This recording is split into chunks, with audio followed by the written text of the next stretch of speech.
नमस्कार दोस्तों, कैसे हैं आप? मैं हूं गौरव और ये है ट्रांसफॉर्मेशंस। हम सुबह शाम प्रिंट मीडिया में या कह सकते हैं सोशल मीडिया में या नेशनल मीडिया में सुबह शाम सुनते हैं, इंटेलेक्चुअल लोग अपने विचार देते हैं, जिन लोगों की इस पर्टिकुलर एरियाज़ में, इन सब सेक्टर में अपनी समझ है, पढ़ाई है कि भारत के जो एजुकेशन सिस्टम है उसके अंदर किस तरीके से चेंज या रेवोल्यूशन आना चाहिए या उसके अंदर किस तरीके से ट्रांसफॉर्मेशन आना चाहिए, क्या क्या ज़रूरतें हैं, कैसे हमारे हेल्थ केयर सिस्टम्स को इम्प्रूव किया जा सकता है, कैसे हमारे टूरिज्म इंडस्ट्री को इम्प्रूव किया जा सकता है। आजकल हम अखबारों में पढ़ रहे हैं, सब एडिटोरियल्स में बहुत बड़े-बड़े व्याख्यान, बहुत बड़े-बड़े पॉइंट्स की 10 पॉइंट हैं जिससे कि जो ओवरऑल जो पॉल्यूशन की समस्या है, भले वो दिल्ली एनसीआर में हो, पैन इंडिया बेस पे उसमें इम्प्रोवाइज़ेशन हो सकता है। ये सब मेजर कारण हैं जिनकी वजह से अगर हम इन सब में चेंजेस लेके आएँ तो बदलाव आ सकता है। इनको सुनने में, इनको पढ़ने में बहुत अच्छा लगता है, इन सबको प्रैक्टिकली इमेजिन करने में बहुत अच्छा लगता है कि ये सारी की सारी जो समस्याएँ हैं, जो न्यू एज प्रॉब्लम्स हैं या जो भी एक डे टू डे बेसिस की प्रॉब्लम्स हैं आम जनता, आम जनमानस के जो ज़िंदगी में, उसके अंदर कितने अच्छे से चेंज आ सकता है अगर ये सब चीज़ें इम्प्लीमेंट की जा सके तो। बट इश्यू ऑफ कंसर्न यही शुरू होता है कि इम्प्लीमेंट की जा सके तो अब इनको इम्प्लीमेंट कौन करेगा? सिर्फ और सिर्फ उन्हीं लोगों के पास ये ताकत है इन सब चीज़ों को इम्प्लीमेंट करने की, जो लोग हमारे नुमाइंदे हैं, जो हमारे रिप्रेजेंटेटिव हैं, राज्य स्तर पे जो हमारे एमएलएज़ हैं, मेंबर ऑफ लेजिस्लेटिव असेंबलीज, जो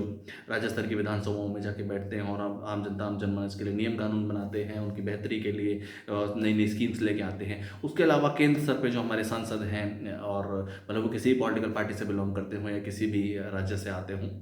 पर इश्यू ऑफ कंसर्न ये है कि जब तक वही लोग इस तरीके की चेंज को नहीं लेके आएँगे, तब तक हम कितना भी अच्छा सुनहरा भविष्य सोचते रहें, कितने बड़े-बड़े अच्छे विचार लिखते रहें, पढ़ते रहें, लिखने वाले लिखते रह जाएँगे, पढ़ने वाले पढ़ते रह जाएँगे। पर इन सब चीज़ों में ऑन ग्राउंड तभी चेंज आ पाएगा जब और ओवरऑल जो हमारा पॉलिटिकल एज़ और इलेक्टोरल सिस्टम है या पॉलिटिकल इलेक्टोरल जो ताना-बाना है, उसके अंदर चेंज आ सके। देखिए, सिर्फ़ और सिर्फ़ विचार लिखने और पढ़ने भर से तो बदलाव आ नहीं सकता और इस तरीके का रिज़ल्ट हम देख भी रहे हैं। जैसा कि आपने देखा है कि पॉल्यूशन की समस्या सिर्फ़ और सिर्फ़ दिल्ली एनसीआर की समस्या नहीं है, रिसर्च और सर्वे ने ऐसा बताया है कि पैन इंडिया की समस्या है और पूरे साल की समस्या है। ये सिर्फ़ और सिर्फ़ इस समय इसलिए दिखता है क्योंकि इस समय हवाएँ थोड़ी कम चलती है, फॉग की समस्या होती है, जो कि स्मॉग में एक तरीके से कन्वर्ट हो जाता है। बट उसके बाद पिछले 10, 12, 15 सालों में हमारी सरकारों ने, भले वो कोई भी राज्य स्तर की सरकारें रही हों, रीजनल पॉलिटिकल पार्टी की सरकारें रही हों, केंद्र की सरकार, उन्होंने क्या किया? और आज आप ऐसा एक भी पॉलिटिशियन, किसी भी एक पर्टिकुलर पॉलिटिकल पार्टी का, भले रीजनल पॉलिटिकल पार्टी का, आप इस चीज़ में देखते हैं, समझते हैं, जो इस चीज़ को कह सके स्ट्रांगली कि हाँ, हम लोगों ने ये ऐसा इम्प्लीमेंट किया या हमारी पॉलिटिकल पार्टी की जब सरकार आई थी,